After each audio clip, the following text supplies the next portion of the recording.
l'informatique va-t-elle permettre de résoudre l'épidémie de coronavirus? Eh bien c'est ce que laisse penser une récente actualité à ce sujet, où des chercheurs ont employé la grosse bête, le supercalculateur le plus puissant du monde, IBM Summit, afin d'aider les chercheurs à trouver une réponse à ce coronavirus. La bête en question, eh bien j'ai ces statistiques ici, 9200 et quelques processeurs, 27 000 et quelques processeurs graphiques. On nous dit si chaque personne de la planète faisait un calcul par seconde, et bien ça prendrait 305 jours pour eux, alors que ça prendrait une seconde pour le supercalculateur. Il a également 340 tonnes seulement, il prend environ 2 terrains de tennis à lui seul. Il demande environ 15 000 litres d'eau pour son refroidissement, vous imaginez la chaleur qu'il a.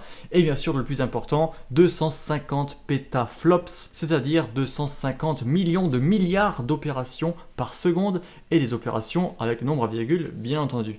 Cette super bête, donc l'ordinateur le plus puissant du monde tout simplement, a été appelé récemment pour faire un travail et pas des moindres que je vais vous expliquer dans un instant. En fait, cela a permis de trouver un résultat en 1 ou 2 jours, alors qu'il aurait fallu des mois avec des ordinateurs plus classiques et pourtant déjà puissants. En fait, pour comprendre un peu à quoi a servi notre supercalculateur, eh bien il faut comprendre comment fonctionne ce fameux coronavirus. Alors je ne suis pas médecin, si jamais vous êtes en médecine et vous voulez me corriger, n'hésitez pas à le faire, mais comme justement on est un petit peu dans les virus informatiques sur cette chaîne, eh bien ça m'intéresse un petit peu de les comparer par rapport au virus humain, car justement il y a quelques ressemblances. Ce coronavirus, en fait, il ressemble à ça, c'est très moche, et en fait ces petits bords rouges, ces petits spikes comme ils les appellent en anglais, sont des protéines spécifiques du virus qu'il va utiliser pour se connecter en quelque sorte, vous voyez que j'emploie même des termes informatiques, se connecter à nos cellules pour nous infecter. Et comment il fait ça? Eh bien ces petits bouts rouges, ces protéines, sont en fait comme des clés,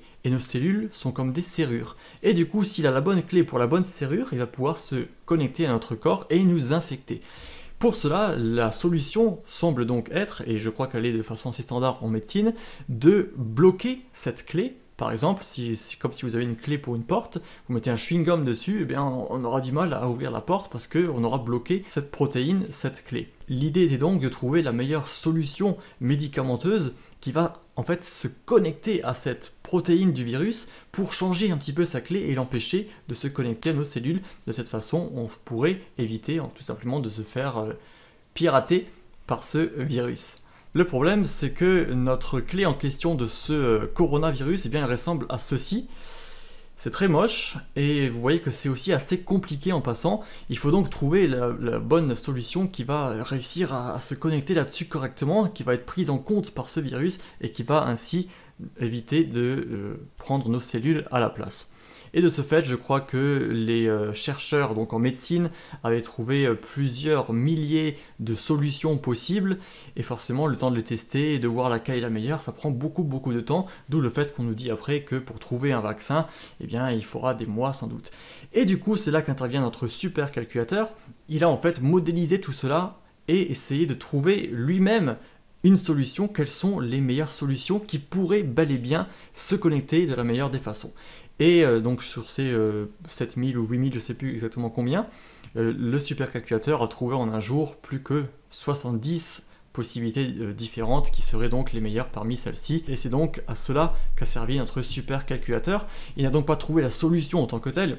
L'informatique reste de l'informatique, et les chercheurs ont à présent ces données à leur disposition et vont pouvoir étudier ces 70 possibilités et ainsi trouver une véritable solution médicamenteuse pour essayer de combattre ce coronavirus. Si jamais ça se produit dans les jours ou dans les semaines à venir, grâce à ce supercalculateur, eh bien on pourra officiellement affirmer que l'informatique, la puissance de calcul a servi en fin de compte à combattre cette épidémie de coronavirus, et du moins j'espère que ça sera le cas. Voilà donc un petit peu pour cette vidéo. Je suis allé un petit peu au-delà du domaine informatique, même si virus informatique, on est tout de même assez liés, mais comme c'est d'actualité, eh bien j'en profitais pour faire tout simplement le lien. Merci pour votre attention, n'hésitez pas à vous abonner si ce n'est pas encore fait, n'hésitez pas à me corriger si jamais j'ai dit quelque chose qui n'est pas bon, je ne suis pas expert en médecine, et merci pour votre attention, à bientôt.